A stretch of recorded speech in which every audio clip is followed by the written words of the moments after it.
సుమన్ టీవీలో మీ personal and business promotions కోసం కింది నెంబర్కి కాంటాక్ట్ చేయండి. కఠోర శ్రమ, అంకిత భావం, అదృష్టం ఉంటే ప్రతి మనిషికి జీవితంలో ఆశించిన ఫలితాలు ఉంటాయి. ఇలాంటి ఘటనలు భారత్లో ఎన్నో జరిగాయి. సాక్షాత్తు భారత ప్రధాని నరేంద్ర మోడీ టీ అమ్మే బాలుడి నుంచి అనేక సవాళ్లను ఎదుర్కొని భారత ప్రధానిగా ఎదిగారు. అలాగే పేపర్ బాయ్ గా పనిచేసిన అబ్దుల్ కలాం రాష్ట్రపతిగా ఎదిగిన సందర్భం భారత్లోనే జరిగింది.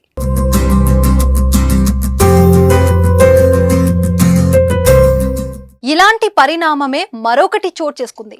మిరోజంకు చెందిన ఓ టీవీ యాంకర్ ఎన్నికల్లో గెలుపొందింది.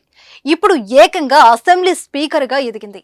అంతేకాదు, తమ రాష్ట్ర చరిత్రలో మొదటిసారి ఓ మహిళా అభ్యర్థి స్పీకర్గా అయిన ఘనత కూడా బారిల్ వన్నేహా సాంగ్కే దక్కింది. మొదట చిన్న ఛానల్ యాంకర్ నుంచి టీవీ యాంకర్, ఆ తర్వాత సోషల్ మీడియాలో ఇన్ఫ్లుయెన్సర్గా ఎదిగింది. ఇటీవల జరిగిన అసెంబ్లీ ఎన్నికల్లో ఐజాల్ సౌత్ 3 నుంచి ఎమ్మెల్యేగా విజయం సాధించడమే కాకుండా 33 ఏళ్ల వయసులోనే మిరోజంలో యువ ఎమ్మెల్యేగా ప్రస్తుతం మొట్టమొదటి మహిళా స్పీకర్గా బారిల్ వన్నేహా సాంగ్ చరిత్రలోకి ఎక్కింది.